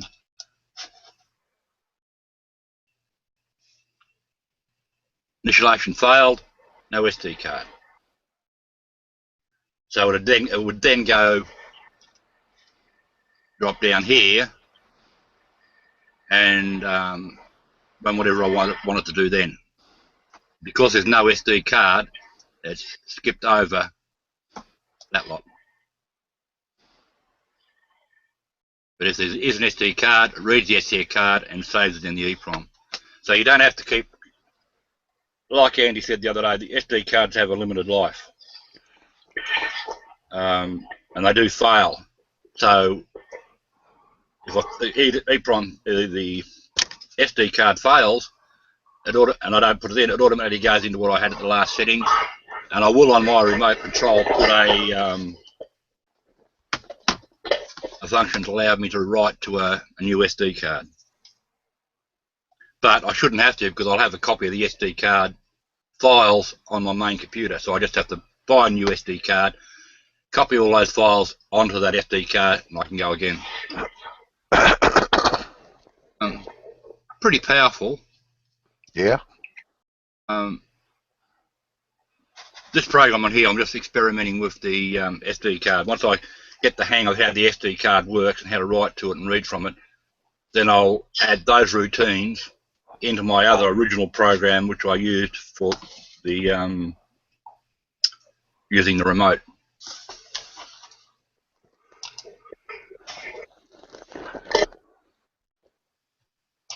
Okay, close. Right.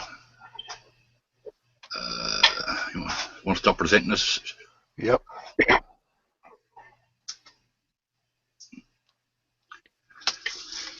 The best trick for those that are interested, just get yourself an Arduino and some pieces of infrared sensor or an SD card holder or a couple of servos, and look at their files and have a play around with it till you get the idea of the programming language. The programming language is not difficult, right? Because in their Arduino website, they give you a reference library, which allows you to look up the command. Then it shows you the correct syntax to use for when you want to write that command, and they give you an example. They give you a lot of libraries already established with example programs in it that you can run to try it out, and then just cut and paste the bits you want into your other or sketch that you. Yeah, you're still screen sharing, Andrew. Won't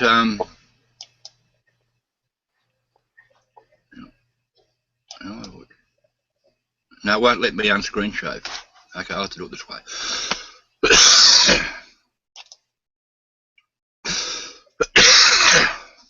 There you go. Yeah, better. That's the worst part about Google Plus. If someone else presents you like you do, sometimes it won't let me unpresent myself. Oh, really? Yeah. Especially when you're doing a live broadcast. Yeah. Hey, Lee, how you doing? I guess Lee just came in a little while ago, said, hey, guys.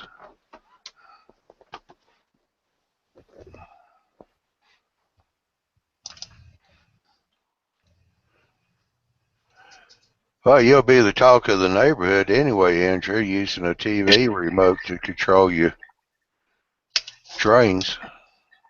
Yeah, till someone walks in the room with the same controller, and every time I do that, I did that at my sister's place one day.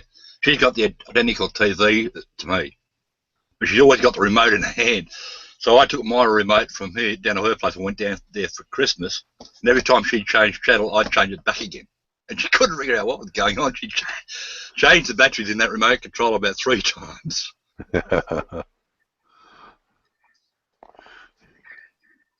Until someone told her.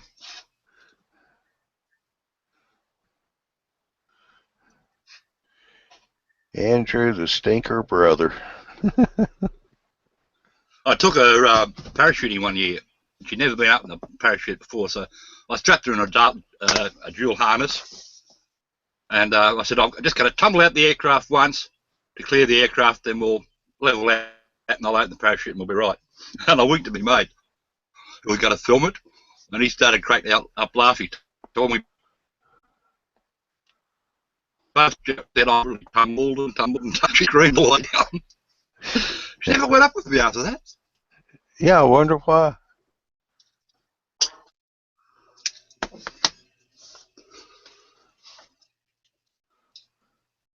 So that's a new module you're working on there, Andy?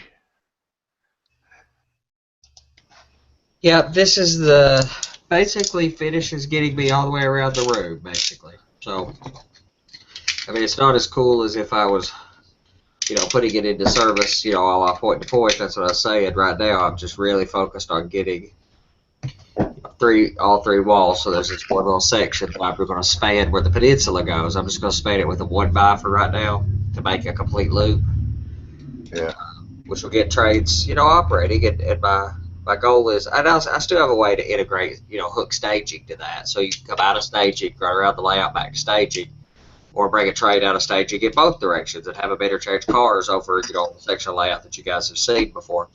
But I just really want to get trains running, man. I've been working on it for a couple of years, and I really want to get trains running. So, but this module goes in this corner over to my right. It brings all the layout around 3 walls and partly out to the center to where all I got to do is build the peninsula. So, and I've got I've been carving on the front of it, get the, got all the front of this carved, with some rough shape in it, like, yeah. I can't tell what you can see. Let's see. Oh, we got it. We got it. Yeah, so like over here, and I've got, hills carved into a little, creek bed with, because Jimmy's making these, culverts, so he's got me, thinking about how to integrate one there, but play with this. And then all along the back of the module, this will be, fairly, quite a few layers of hillside deep, but I need to get a shape down. The cool thing about designing this way is I can put it together and carve this down and get the rough shape, and then all I do is come over here and replicate that shape. So I'm designing it real, and then I originally designed it on the brown paper. And I'll leave the brown paper on and just keep using it as a template. This next piece of styrofoam that goes on here, I'm getting ready to take and cut this piece of brown paper for where I want it. Then I'll take the brown paper in the living room where I have more room, throw it on a piece of styrofoam, cut the styrofoam out, carry it in here, glue it down. And then, of course, like I take that knife and carve all these shapes in it to give it, a nice rounded shape. And then,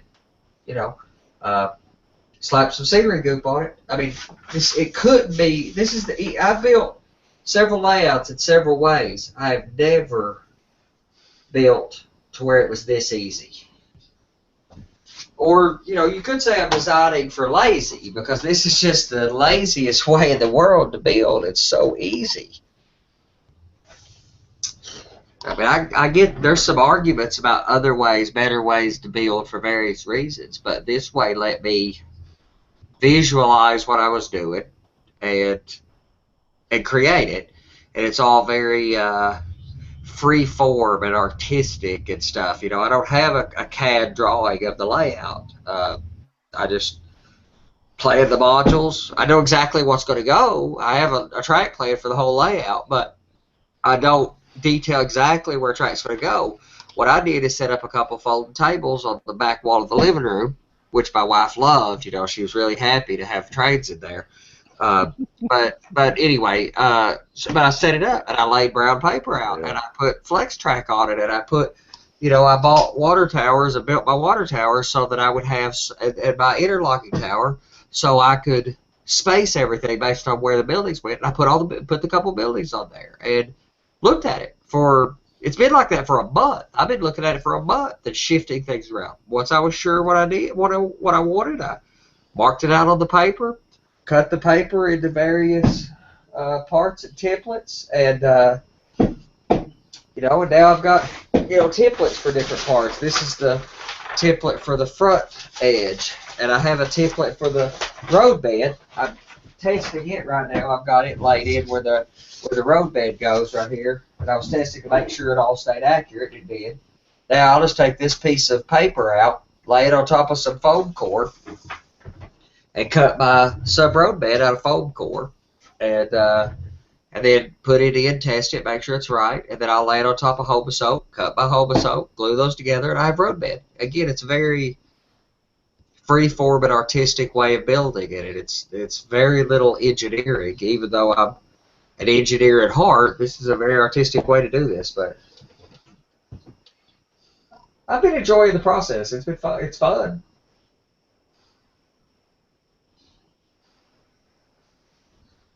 But I've never built a layout like this before.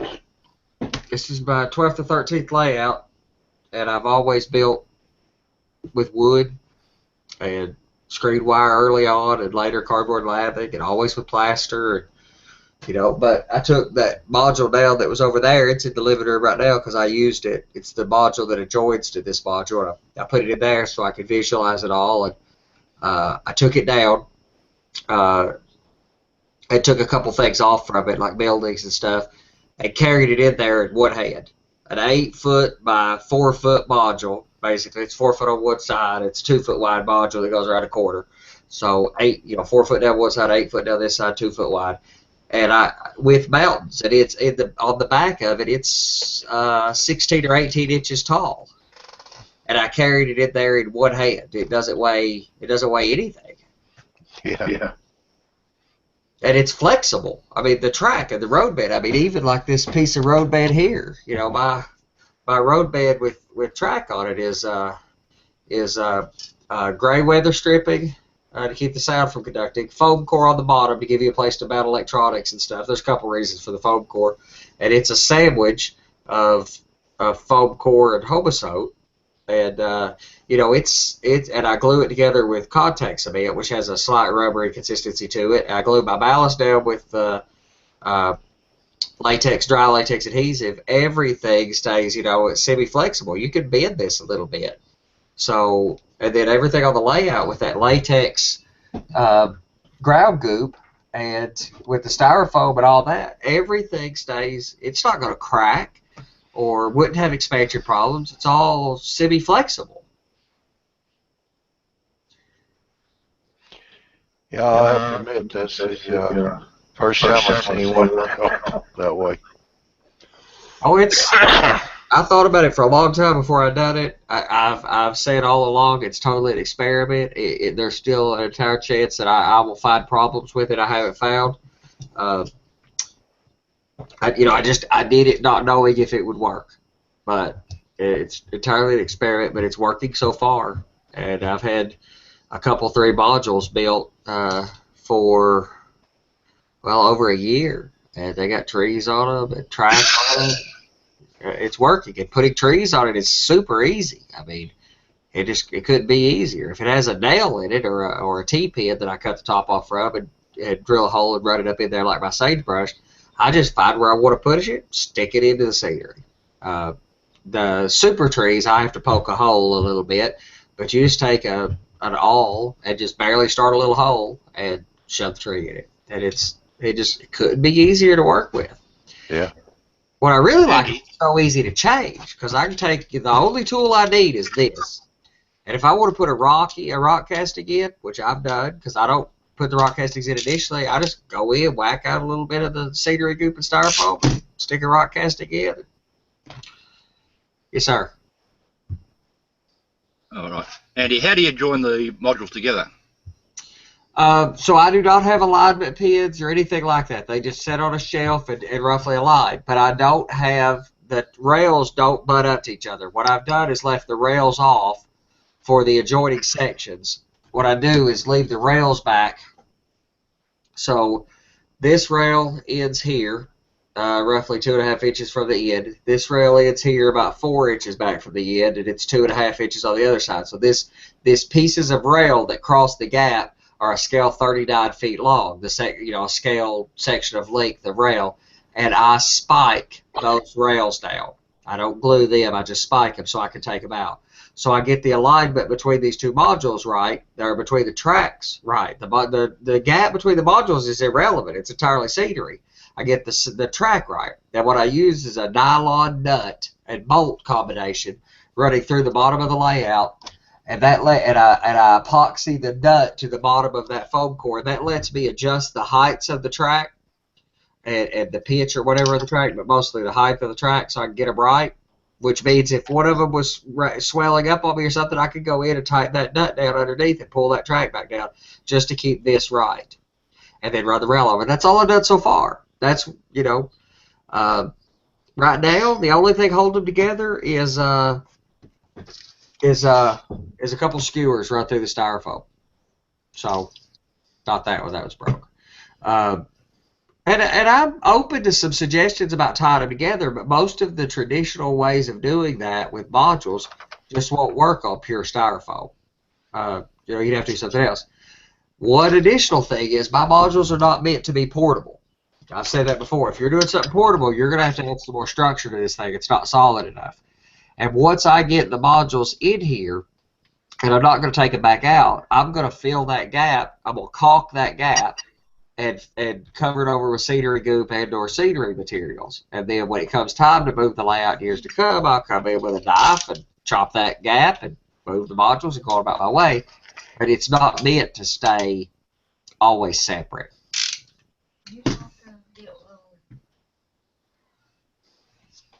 Semi-movable. Yeah, that's the word. I've used the word movable for it several times. It is not portable by any stretch of the imagination. It is movable. And that's all I wanted, I know that this is not a permanent layout for me, that I'm going to, I own my home, but in a few years I'm building a new one. And, with a lot of focus on having a big railroad road. So I wanted the modules to be reusable. And they're very, not just flexible in the sense that they bend, but they're very easy to make changes to. I've made several changes to them. You just come in with a utility knife and carve on them.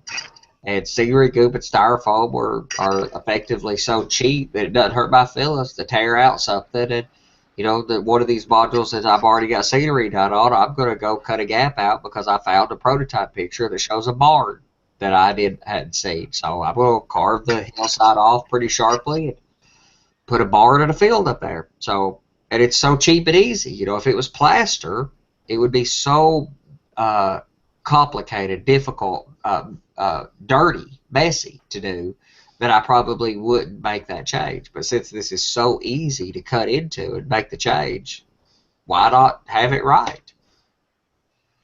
Yeah.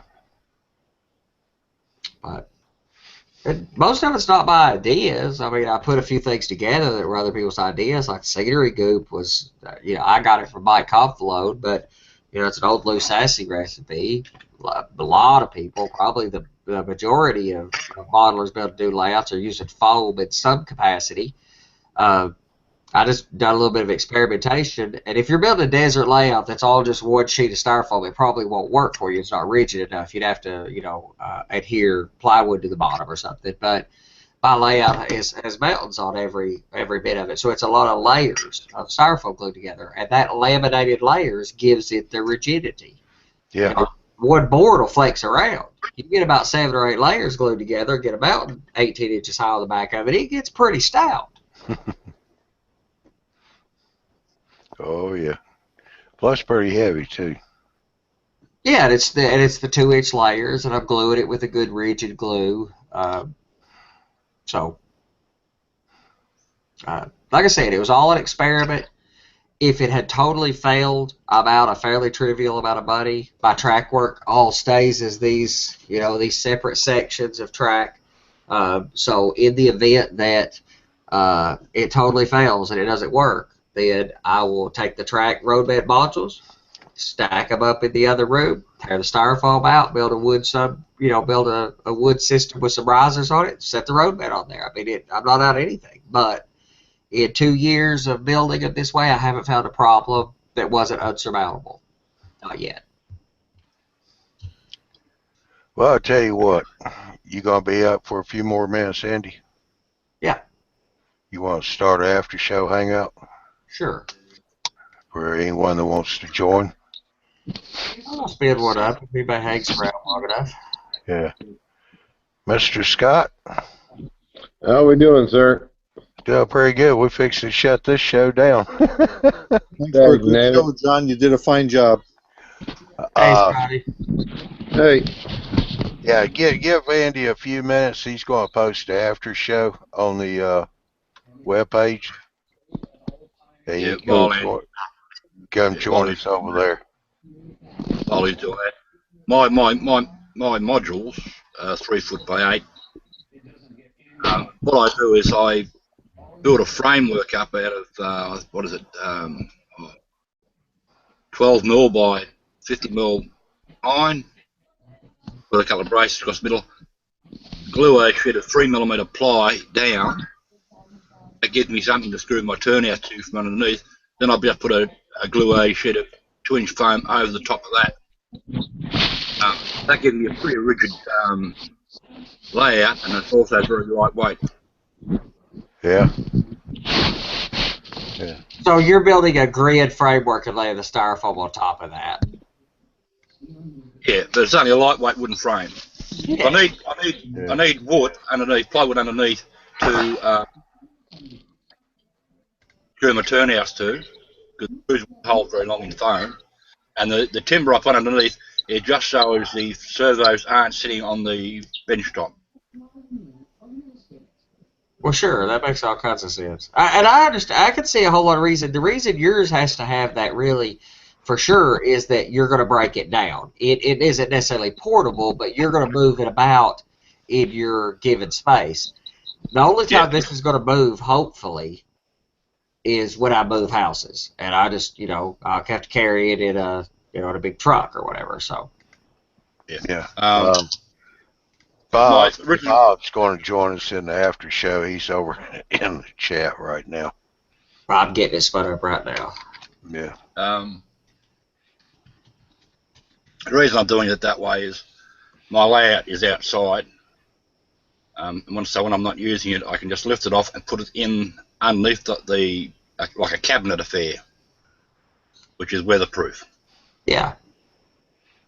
So I'm going to have 2 or 3. I'm going to have a shelf for 2 or 3 modules, and each of the extension modules will have a set of legs. So I put the main module up first, lock it down, pull one module out, stick it on the end, and fold the legs down, and clip it together, and then do the other side. Now the other way of doing it is each of my modules can, if I want to, be a standalone module.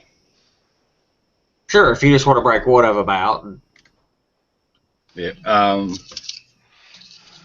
The 2 extension modules will be point-to-point sort of thing.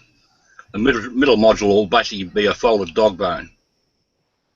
So on the other occasion, I just rail fan, and I can just have a loco going round and round and round.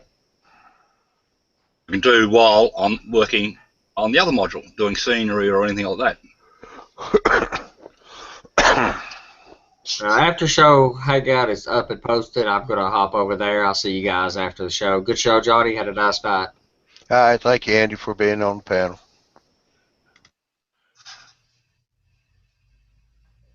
Right. I think I'll go and join him too, Johnny, and I'll catch you later. All right, Andrew, appreciate you coming in on the panel. No worries.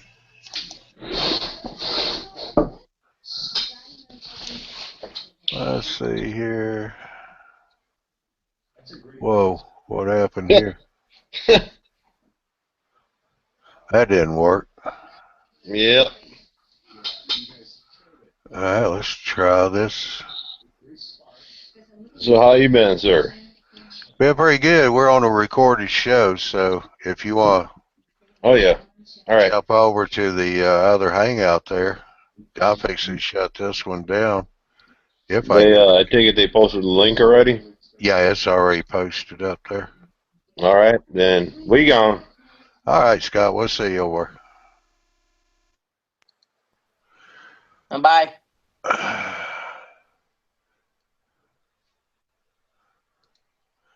Well, if I can get this going here. Okay, now that everybody's out and the cameras quit jumping around, we can do this. And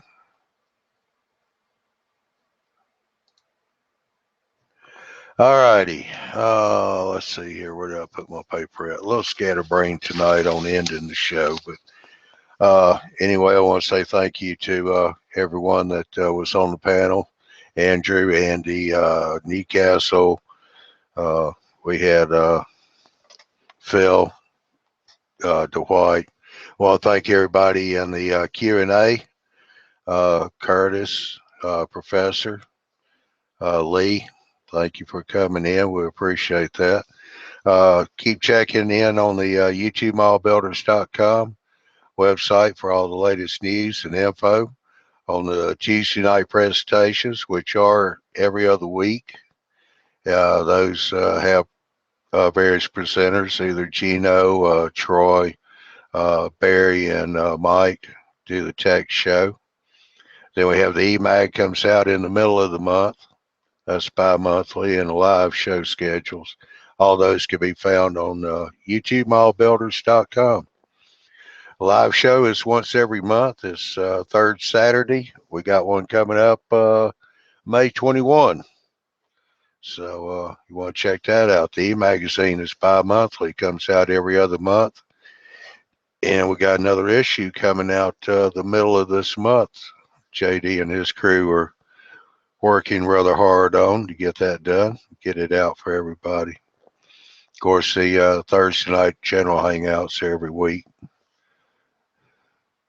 So all shows, Tuesday live show and the Thursday night show, all shows are 9 o'clock Central Time. So be sure and check your time zone for the correct time there, so you don't miss the show. You go to the website, sign up for the eMag. When it does come out, you get a notification. It is a PDF file, so you can read that on a very wide variety of different devices, tablets, cell phones, laptops, whatever you have. All right, thank you for participating in tonight's Hangout, and I guess we'll see you next week. You have a good weekend, and this one's in the can.